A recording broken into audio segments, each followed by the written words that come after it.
mbokk internet yi asalaamaaleykum jërë ngeen jëf ci ànd bi ak Télé Sénégal TV ñu ngi leen di dalal jàmm ci tour d'actu ni ngeen ko tàmmee am samedi bu jot ci waxtu bi ñuy am toujours mbégte di jàkkaarloo ak yéen pour dellusiwaat ci actualité semaine bi mais également analyser ko tey nag ñu am mbégte feggoo ci ak suñu doyen au téléphone Mamadou Sy Albert di journaliste analyste politique doyen ñu ngi lay nuyoo di la dalal jàmm ci tour d'actu am mbégte lool nga sekk ak ñun waxtaan bi. maa ngi lay fay Fatou. am naa mbégte waxtaan ak yow. di la remercier ci invitation bi. jërëjëf doyen. alors actualité bi semaine bi mu politique lool li ko gën a yëngal di libération wu Ousmane Sonko ak Bassirou Diomaye Faye loolu naka nga gisee coppite gi mu am ci langue politique bi ak surtout jamonoy campagne bi ñu toll.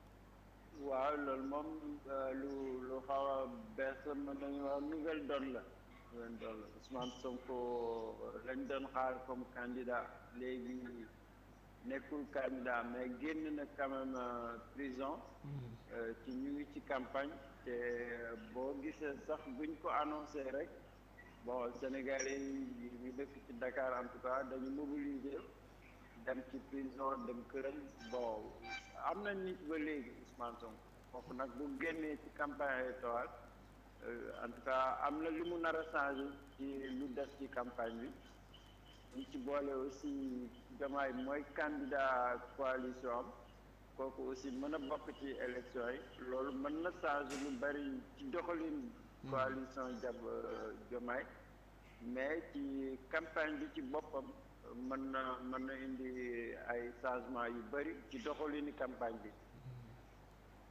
Alors au détriment des 18 autres candidats on suppose. lépp mu nekk moom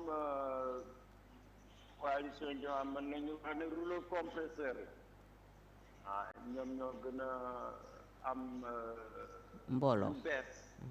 mooy libéré Sonko libéré Diomaye loolu mooy lu bees te.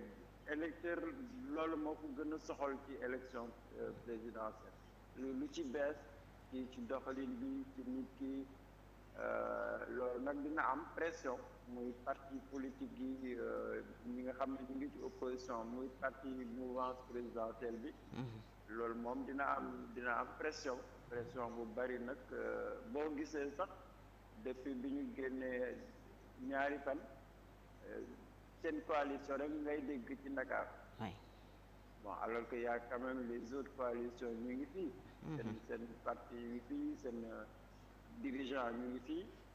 mais ñaari fan ñoom rek ngay dégg soo moytul suñu duggee ci campagne ci biir Sénégal bon mën nañu wàññi quand même doole yeneen coalition yeneen candidats yi.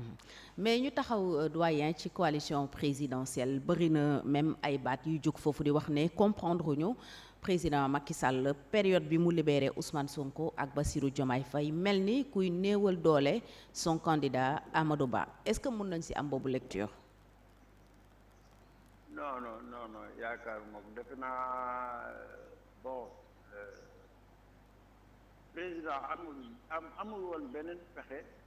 quand même su ñuy waxu politique de 2021 ba 2024 Macky Sall xeex na Pastef xeex na Macky Sall ñoom kot ñoo doon xeex bu nga dégg lu ñu wax mais kooku nga yóbbu ko ci prison mu wóor na la que yow avril da ngay jóge ci nguur mënoo xalaat nañ nga bàyyi kooku ci prison loolu xel mënu ko nangu.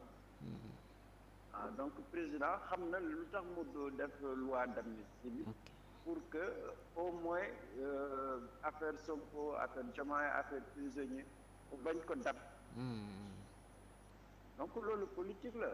amul benn acteur politique bu dul sóoraale loolu. kon loolu mënoon na ko dab même bu jógee ci nguur gi. waaw ba léegi. ci naka ba léegi Ousmane Sonko. le waxul baal na ko.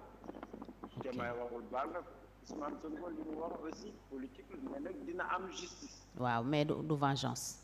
du vengeance mais loolu nag ci politique quand même am na lu mu tekki. lan lay tekki doyen.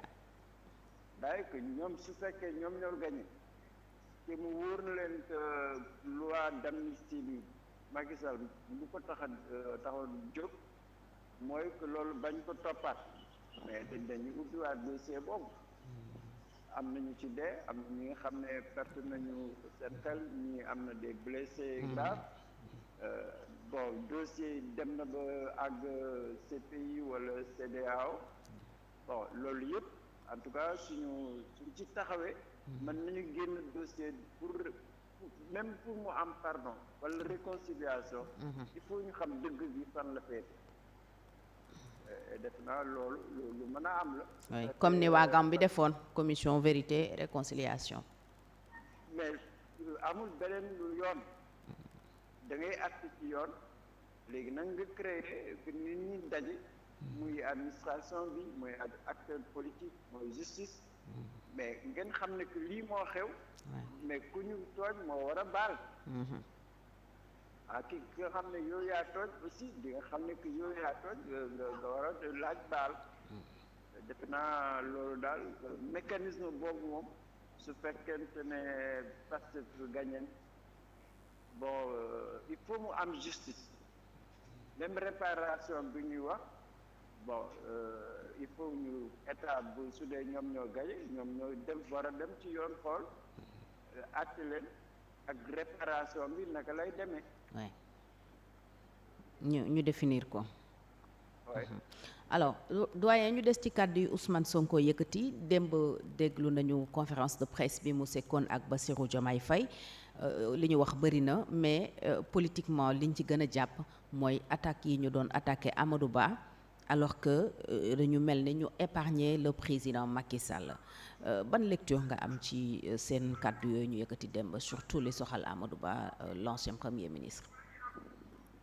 waaw nga baal ma ci li nga wax sànq ci Amadou Ba. Amadou Ba c'est pas que daf koy affaiblir bu libéré Sonko amul woon beneen pexe. d'accord pour ñoom Sonko. mais premier ministre bi pratiquement c'est la même chose nekkul woon tànn fu njëkk. affaire boobu xëy na nit ñi xalaatul mais ni ñu tànnee Amadou Ba. du tànneefu Macky Sall. ok donc loolu daf koy dab yéex na ko choisir yéex na dugg ci géew bi.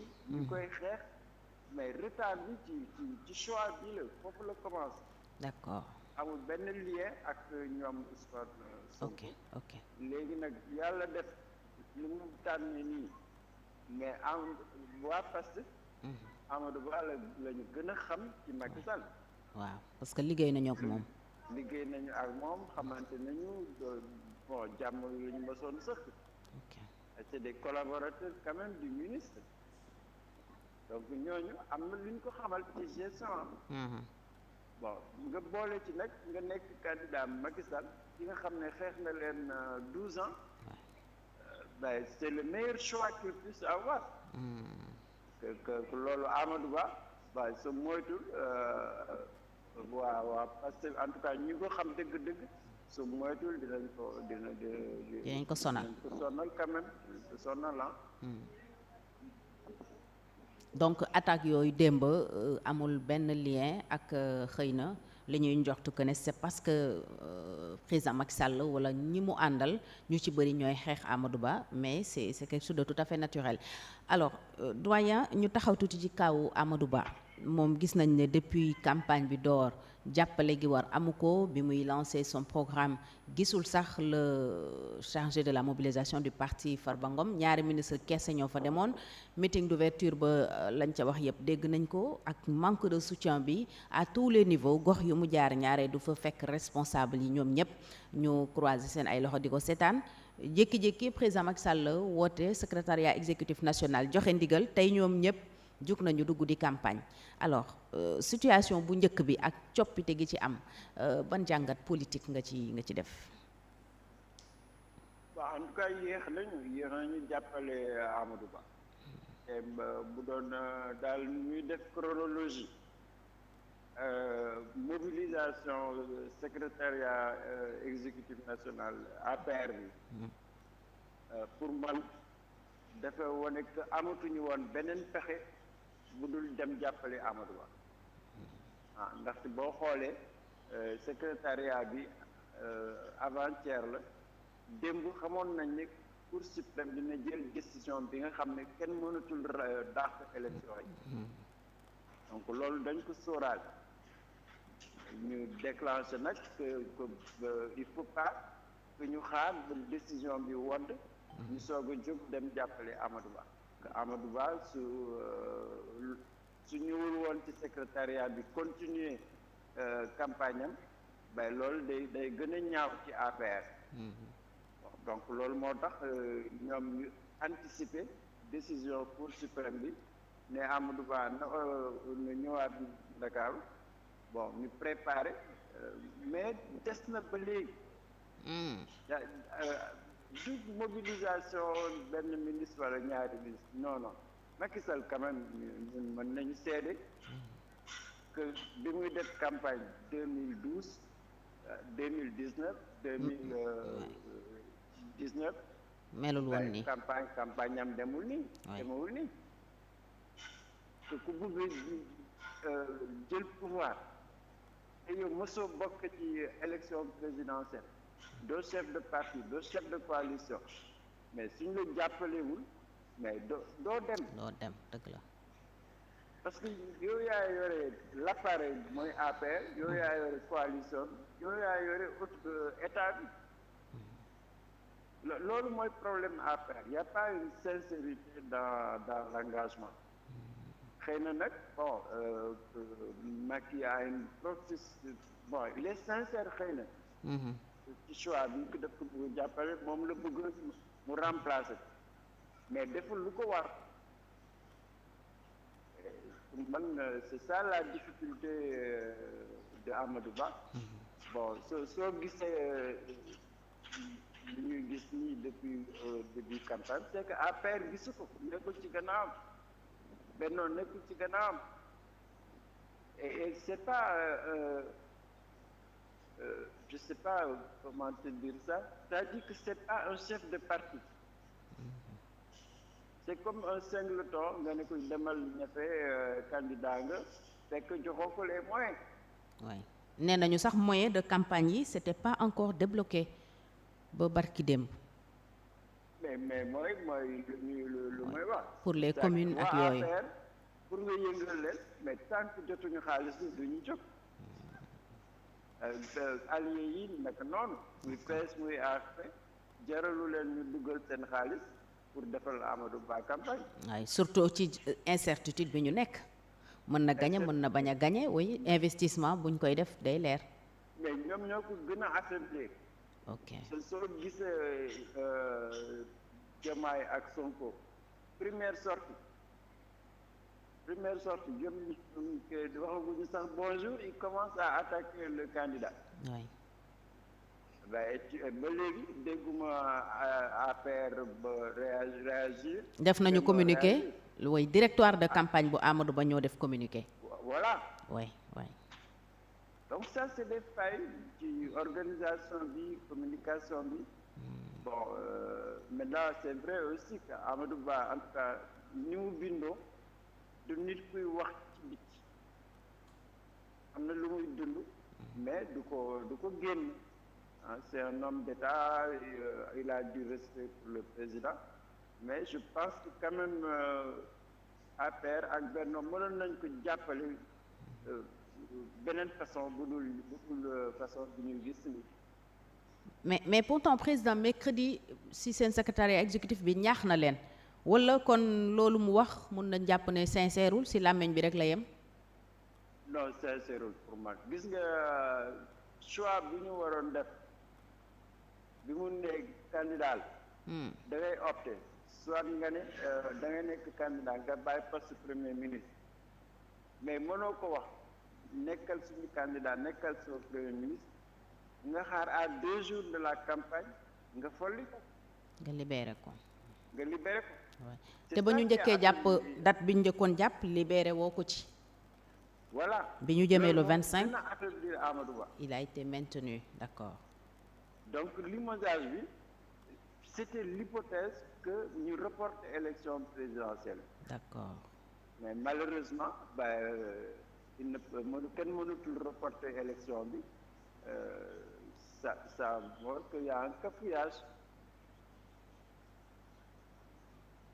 kon Macky à travers Amadou Ba dafa doon wut ay pexe noonu nga ko gisee. Ah non pexe lañu laloon maintenant pexe bi entour bon mënuñu ko bàyyi noonu aussi moom kenn. Ouais. D'autant que c'est difficile pour mu gagner su demee deuxième tour mais ce qui est sûr que Amadou Ba il va mettre tous ses moyens pour le premier tour quelle que soit la figure moom ku mu mënti àndal deuxième tour il va perdre. Mais c'est clair maintenant son choix c'est de tout faire pour mu mën a am li nga xam ne daal dëgër na au premier tour. Est-ce que gis nga ay chance su Amadou Ba pour mu gagner élection bi doyen.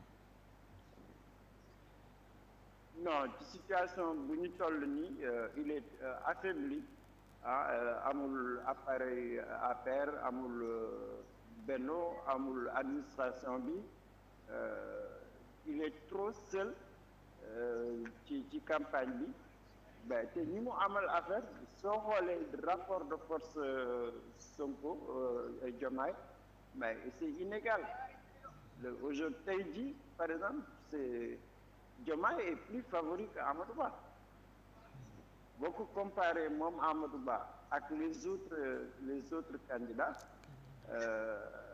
pour mu gagner pour mu nekk troisième c'est extrêmement difficile pour lui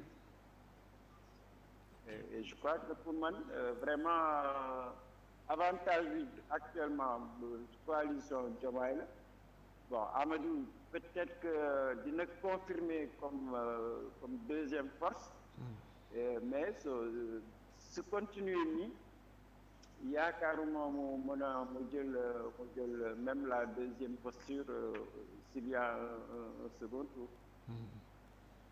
Il y a des sondages qui le classent troisième ou quatrième mais c'est à confirmer.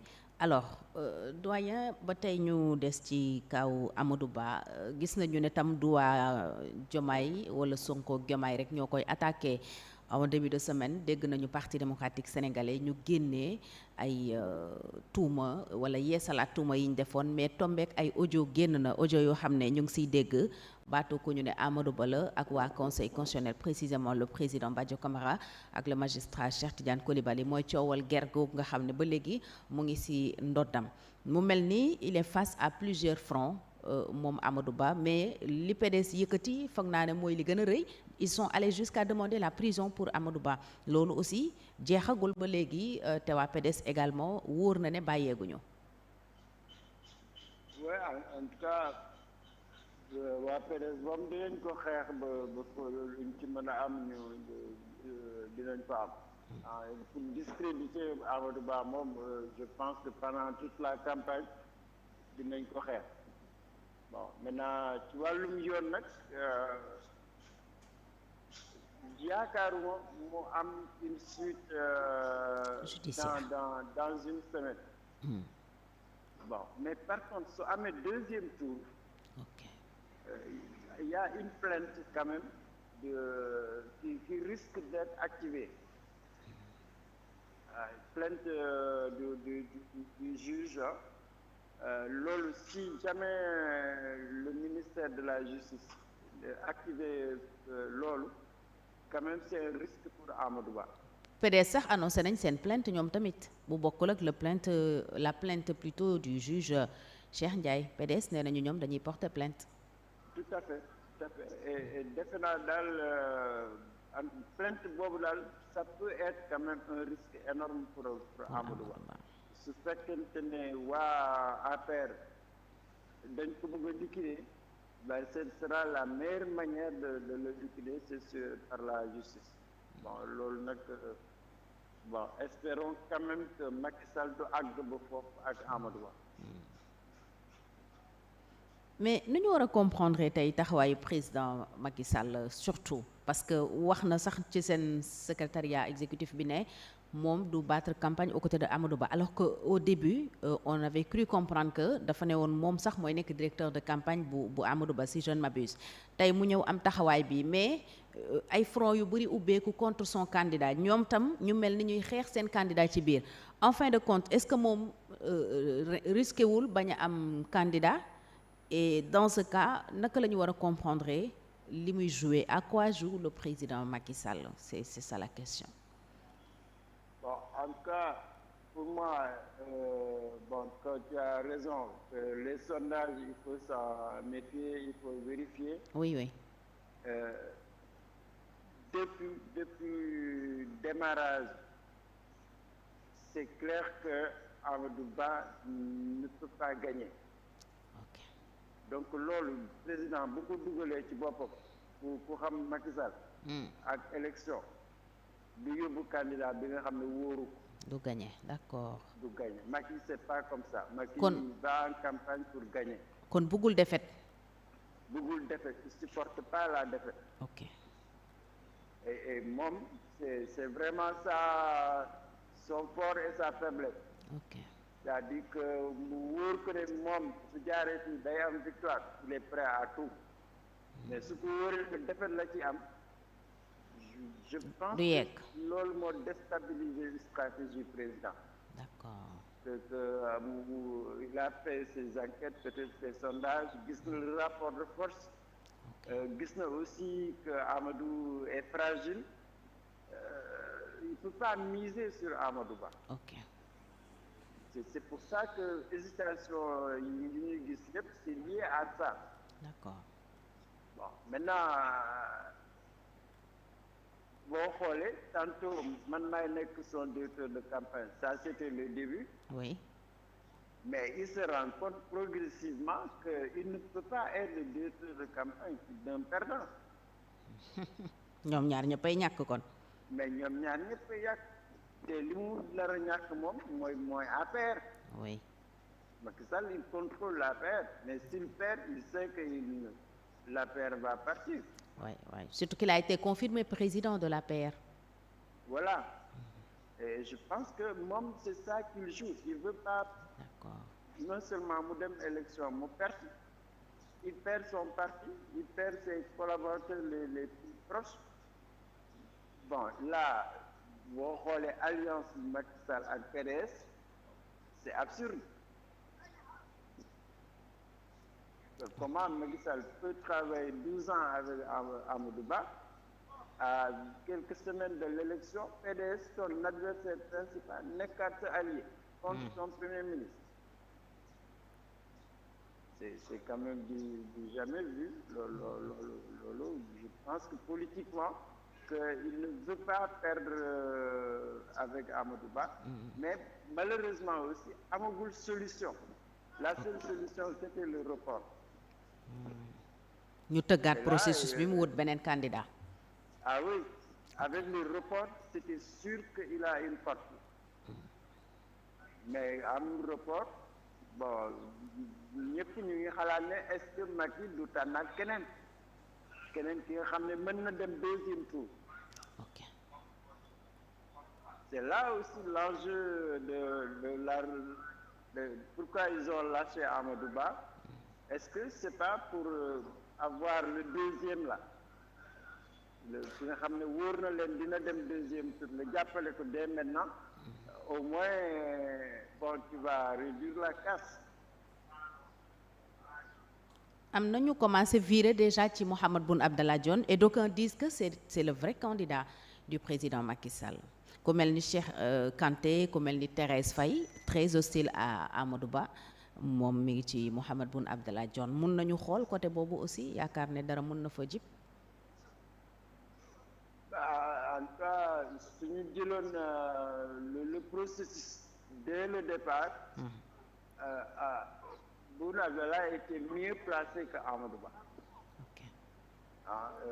Quand même par ses résultats en tant que PM, expérience politique bi mu am, bon confiance aussi bi mu amoon dans l'APR ak Benno.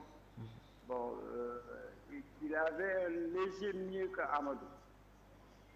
Bon mais on l'a pas choisi parce que yaakaar naa des partis comme PS ak AFP. Amadou Ba moo leen gënal. Donc c'est le PS et l'AFP, peut-être les partis de gauche. D'ailleurs même c'est par extraordinaire. J'ai lu semaine bi la coordination des partis de gauche là, ils ont soutenu ouvertement Amadou Ba. Donc ça veut dire que am na plan Macky Sall àggul. C'est Amadou Ba, c'est pas son premier choix. Bon, maintenant s'il y a su amee confirmation qu'il a fait un mauvais choix, ben en tout cas fu ñu mën a leen gën a jege tey jii nii c'est Boun Abdallah. Au moins il a beaucoup de APR qui sont avec lui. Bon, il y a des responsables de l'administration centrale ñi nga xam ne ñu ngi ak Boun. Bon, pour le moment def naa daal ci li ma gis ñu jóge majorité bi ci majorité bi ci Boun la ñu gën a dem que Amadou Ba wala Idrissa Seck wala les autres là. doyen fi ñu jeexalee mooy ci parti démocratique sénégalais PDS ak yeneen spoliés yi bokk ci Front démocratique pour une élection inclusive démb yóbbu nañu seen recours wala démb la ko Cour suprême doon atte gannaaw bañ ko yóbbu ay bés bële Cour suprême lim dogal mooy dafa déclaré irrecevable seen recours yooyu mu mel ni kon PDS doonte jéemaat def na ay pexeem yu ne pour que ñu daqaat élection bi loolu mujjut a sotti léegi seen démarche déjà noo ko jàngatee ak seen ëllëg ci wàllu politique surtout bu Karim Wade foo ko gis. non démarche bi moom man bett na ma vraiment que dès le départ PDS attaqué premier ministre attaqué juge constitutionnel. Bon pare wuñ ci ñu dugg ci ay commission parlementaire loi pour prolonger le mandat. Bon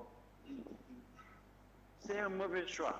Bon xeex nañu nag mais ils ont perdu quoi et je pense que démarche bi moo baaxul.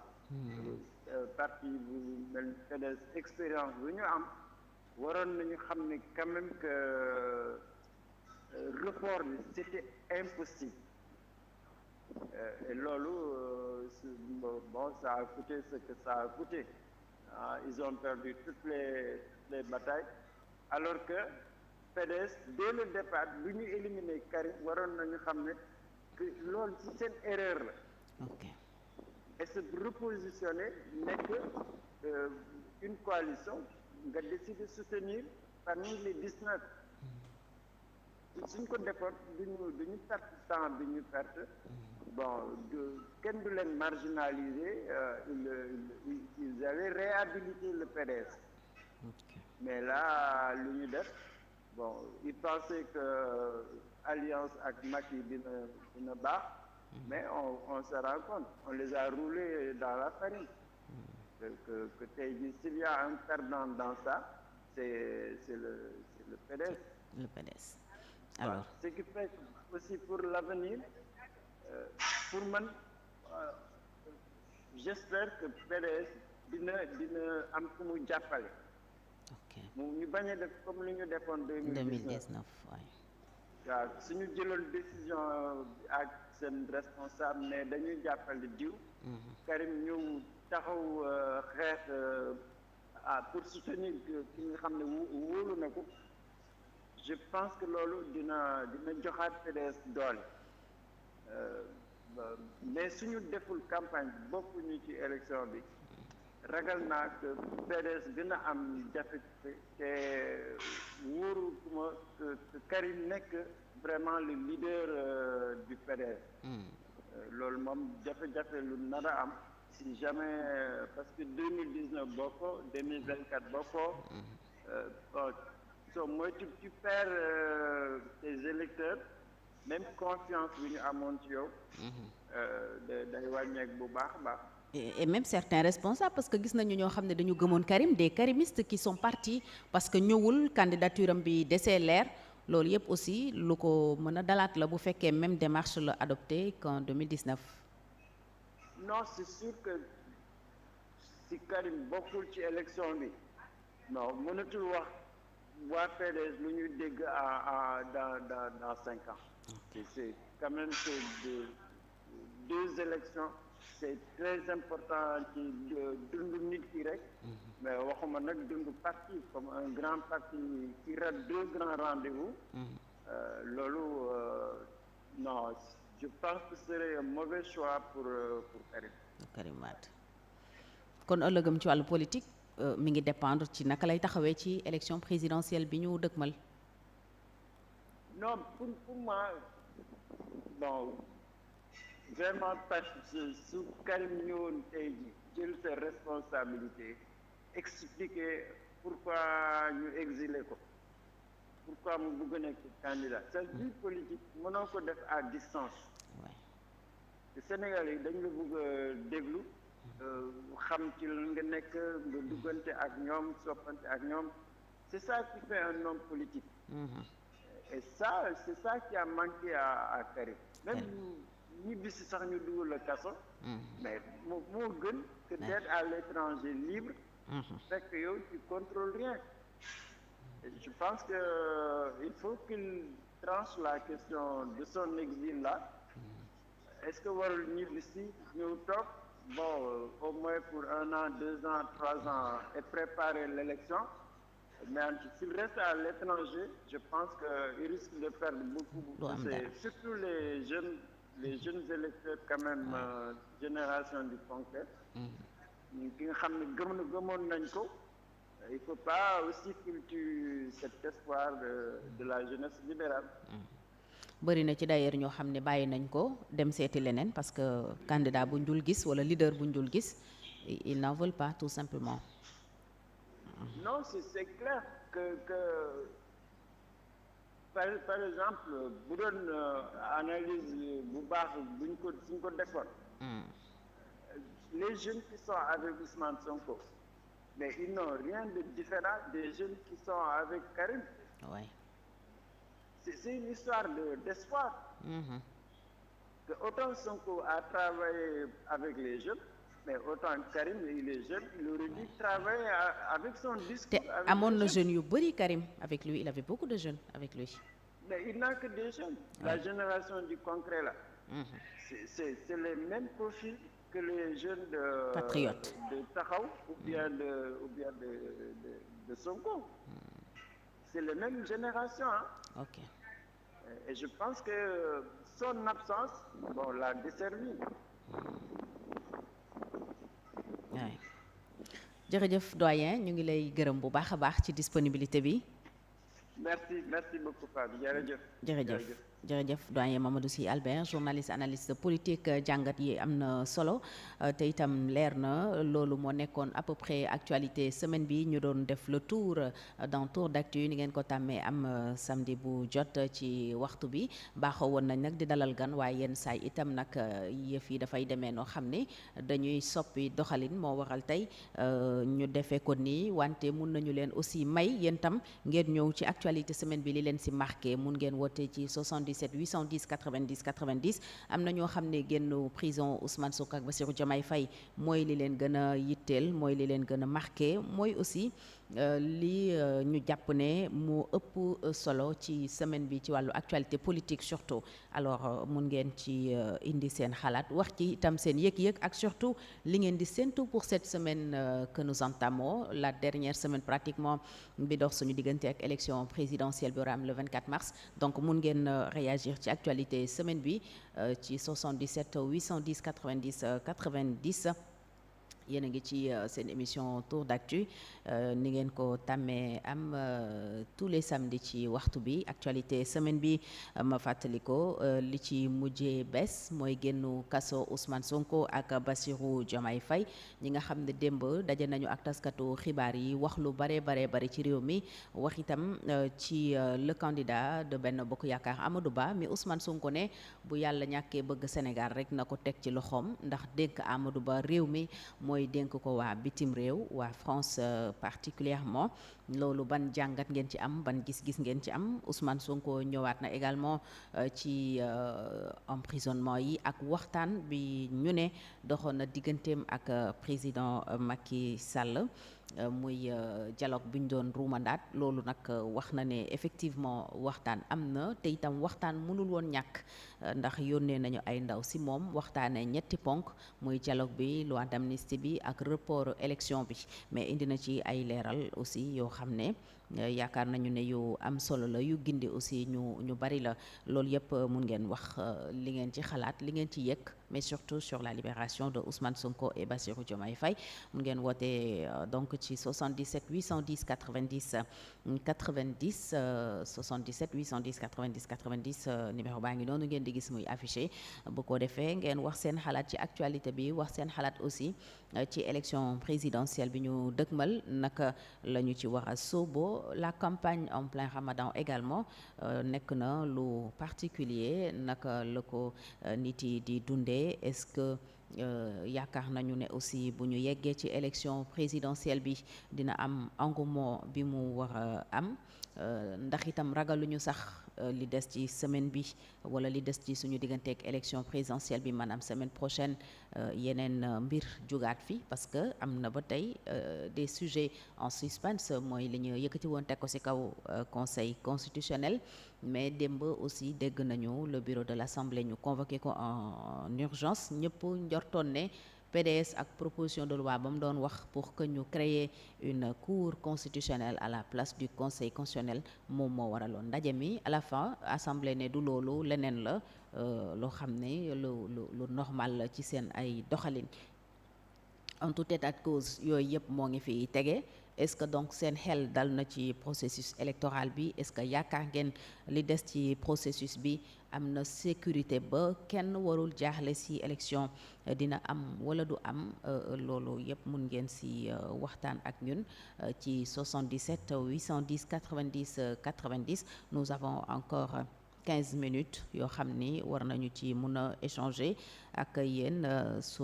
fekkente ni bien sûr bëgg ngeen réagir ci actualité bi Ibrahima Pleya jërëjëf notre super fan ñu ngi lay gërëm bu baax a baax di aussi gërëm ñëpp ñi nga xam ne ñoo ngi ànd ak ñun ci jotaay bi moo xam ñi nekk ci réew mi wala ci bitim réew ak fu ngeen mën a nekk mun ngeen réagir ci justement actualité politique bi ak rebondissement yi ci am bi ci gën a fës gën ci particulier mooy génnu kaso Ousmane Sonko ak Bassirou Diomaye Faye barki démb gis ngeen caravane yi ñu sumb ci Ndakaaru ni mu mel depuis d'ailleurs la nuit de leur libération si la mbooloo mi yëpp wone boppam wone mbégteem aussi ci Dakar ak ci yeneen gox yi nekk ci réew mi le lendemain gis nañu aussi taxawaay bi ñu bëree bëri si ndaw yi leen topp am suba teel gi daanaka ba guddi gi ñoom ak Ousmane Sonko ci caravane yi ci point de presse bi ba ci kër Ousmane Sonko loolu nekk quand même une nouvelle donne ni ko suñu doyen Mamadou Sy Albert waxee sànq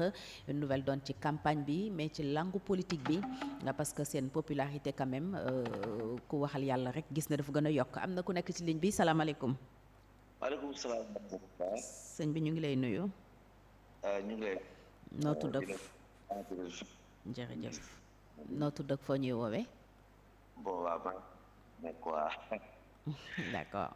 waaw wax nga tuuti rek par rapport ak manœuvre yi nga xamante ne amoon na fi pour une nouvelle fois reporter élection yi. xam nga il faut que les Sénégalais soient conscients de quelque chose. parce que Sénégal je pense que dañu xaw a gaaw fàtte. ok mais suñu fàttali ko tuuti c'est damay déggaat li may wax moo tax mu xaw a compliqué ci man. ah d'accord donc bu ngeen ko mënee dimbali ci retour bi écho bi muy am. voilà voilà donc xam nga Sénégal bu ñu fàttali ko tuuti ci ginnaaw. Karim Wade a été emprisonné.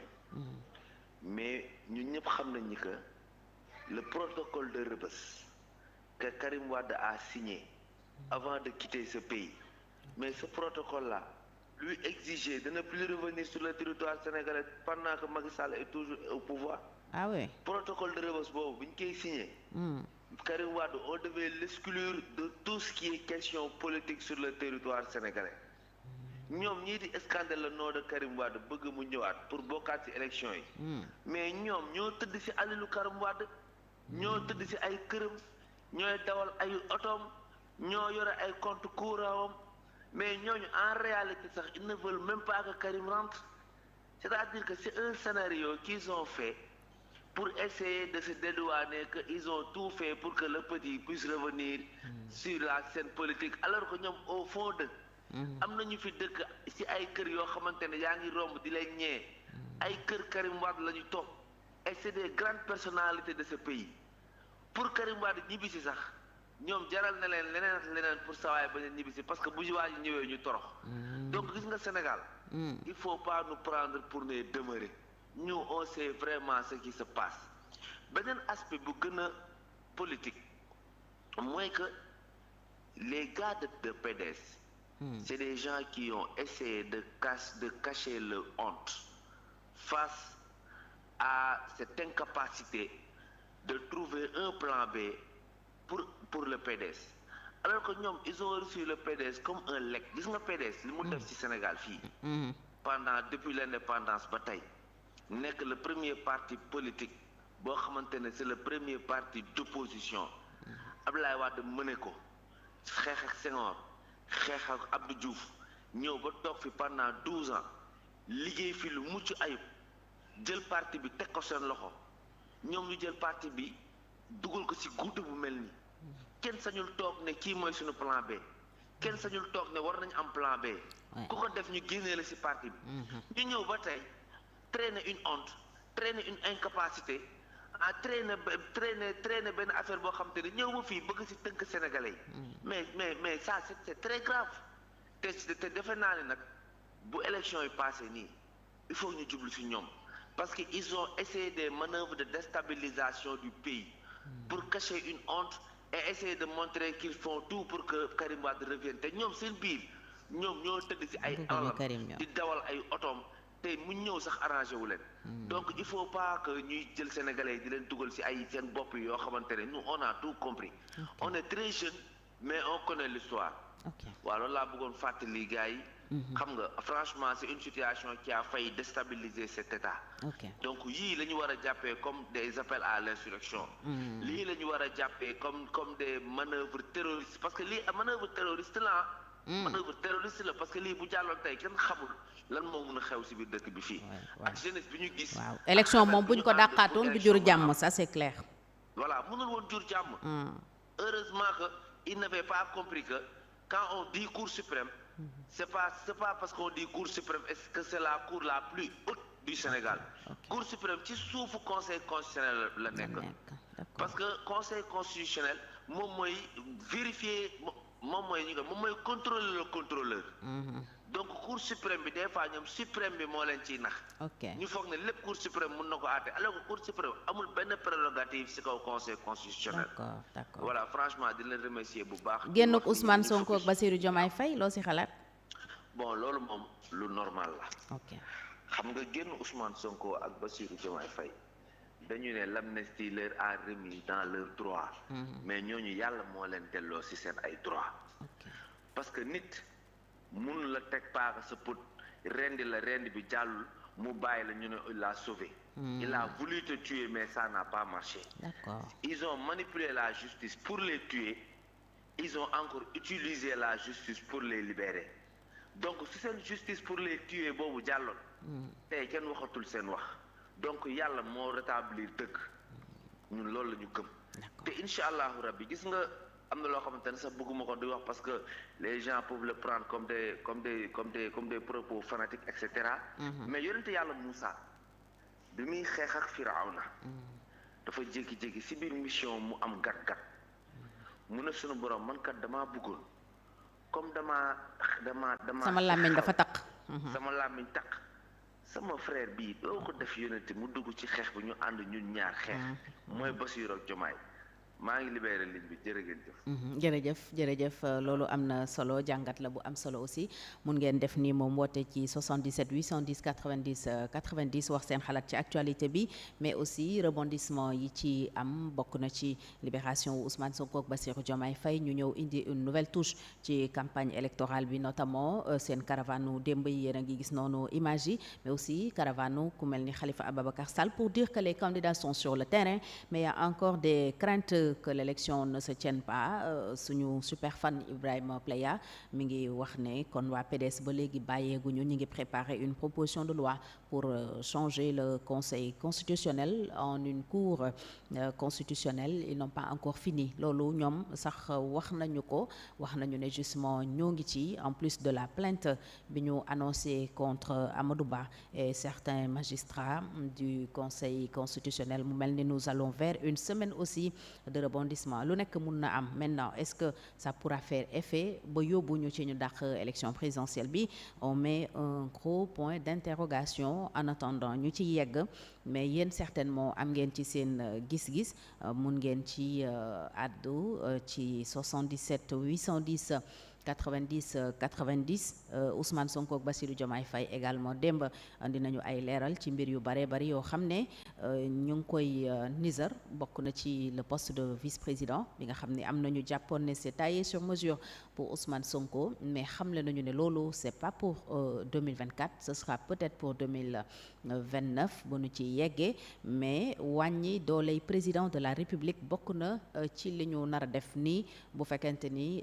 ñoom ñoo gagné ci élection présidentielle bi war a am le 24 mars alors est-ce que yéen d'accord ngeen ci ñu wàññi dooley président de la République ci Sénégal yokk doole le premier ministre ba nga xam ne yenn décision yi président mënu ko jël moom kese dafay séddoo dooleem en quelque sorte avec le premier ministre bi nga xam ne moom lay am ci wetam loolu aussi lu am solo la am na ñu jàpp ne Sénégal fu mu toll tey ci ay jafe-jafe ay lëj-lëj ak crise politique bi nga xam ne ñu ngi koy dund l'hyperprésidentialisme bokk na ci li ko waral mooy président dafa am ay sañ-sañ yu bare bari mën a def lu nekk sañ a def lu nekk yoon may ko ko également muy lakkatu derrière la légalité loolu nag est-ce que bu ñu ko soppee mun na nekk solution ci réew mi mun ngeen ci réagir ci 77 810 90 90 c'est un des points en tout cas phares du programme de la coalition Diomaye Président. Bassirou Diomaye Faye ci boppam sax candidat à l'élection présidentielle dal di ci développé bu baax a baax démb ci première déclaration bi mu def gannaaw bi mu génnee prison moom ak son leader Ousmane Sonko yéen a ngi gis noonu ci image yi seen caravane nu démb ci guddi bi gannaaw seen ndaje mi ñu sekkoon ak taskatu xibaar yi ñu dajale aussi mbooloo mu bëri bëri comme ni ñu ko tàmmee def alors est-ce que lii aussi c'est une façon peut-être de may nit ñi ñu am benn gis-gis ci résultat élection bi résultat yooyu Ousmane Sonko wax na ne justement mun nañ ko natt ci 60% si l'élection se passe en toute transparence moom jàpp na ne ñoom waruñu mën a gagner war nañu mën a gagner kon avec au moins 60% wala un peu plus lu mu tuuti daal 60%. téeméer boo jël juróom-benn fukk ci xob yi jàpp na ne ñoom ñoo ko war a jël alors est-ce que noonu ngeen gisee carte gi ci élection présidentielle bi ñu jëm mun ngeen ci tontu également. Nous sommes dans Tour d'actu dañuy waxtaanee actualité semaine bi bu fekkee tamit am na beneen ponk actualité bu leen gën a marqué ci semaine bi bu leen gën a yitteel wala bu ngeen jàpp ne nit ñi waroon nañ ci taxaw càmbar ko wax ci te ça n'a pas été le cas defuñu ko mën ngeen ci àddu. Il y a également peut-être li ñenn ñi gisee coppite dans la communication de Ousmane Sonko qui apparemment change de cible ndax démb nee na président Macky Sall nekkatul seen adversaire et dans ses propos aussi le président Macky Sall n'a pas été sa cible. Par contre Amadou Ba moom dal nañu koy waxal wax yu bëri mun nañu ne caw nañ ko dal nañ ci kawam parce que Ousmane Sonko dem na ba yegg ci ne Amadou Ba yàgg naa jël lu mu warul jël ca impôt et domaine ga ñu nekkoon di liggéey mu ne ko tegal loolu ci suuf loolu nag nekk na ay tuuma yu garaaw a garaaw parce que ça veut dire que peut-être kooku suñ ko dénkee réew mi nekkul ku wóor te loolu aussi la wax ndax nee na bu yàlla ñàkkee bëgg Sénégal rek na ko dénk Amadou Ba loolu nag nekk ay kàddu yu Ousmane Sonko yoo xam ni am na lu mu junju lu leer nañ d'ailleurs ci le candidat de Benno Bokk Yaakaar Amadou Ba mais on a aussi entendu la réaction du côté de son directoire de campagne ñoom wax nañu ci Ousmane Sonko ak li ñu jàpp ne mooy diffamation mu yàgg ci ndax certainement il pensait à l'affaire Mame Mbaye Niang ñu ne entre Ousmane Sonko et la diffamation c'est une histoire d'amour lu mu gëm la lu mu bëgg la loo xam ne itam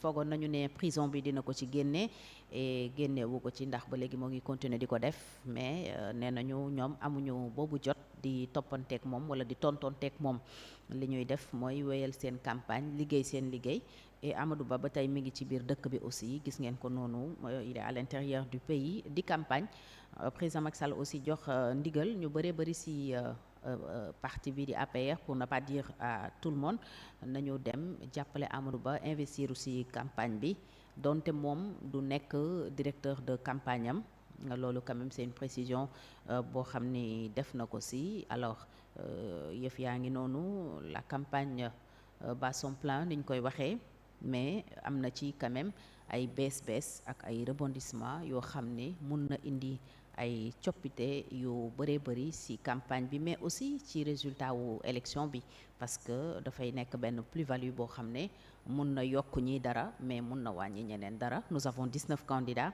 mais ñëpp yemuñu popularité yi aussi on a vu que du benn et puis avec cette nouveauté la libération de Ousmane Sonko et Bassirou Diomaye Faye mun nañu jàpp ne vraiment yëf yi du mel na mu meloon il y a une semaine bi ñu démarré la campagne électorale ñu ngi leen di gërëm ci ànd bi ak Télé Sénégal TV di gërëm ñi nekkoon ci live bi yëpp di gërëm aussi suñu doyen Mamadou Sy Albert mais àndoon ak ñun ci jàngat actualité bi di leen dig daje beneen samedi incha allah pour un autre numéro de tour d'actu mais des leen ak sunu programme yu am solo moo ngi ci kanam daanu leen toppal aussi tout ce qui est événement notamment politique ndax bu leen fàtte ne ñoo ngi ci campagne électorale donte koor gi aussi ñoo ngi ci waaye nag campagne bi moom gars yi ñu ngi koy jox seen ñu ngi koy jox akam bu baax a baax donc à très bientôt sur Télé Sénégal TV et à samedi prochain pour un autre numéro de Tour d'actu. Passez un bon week-end.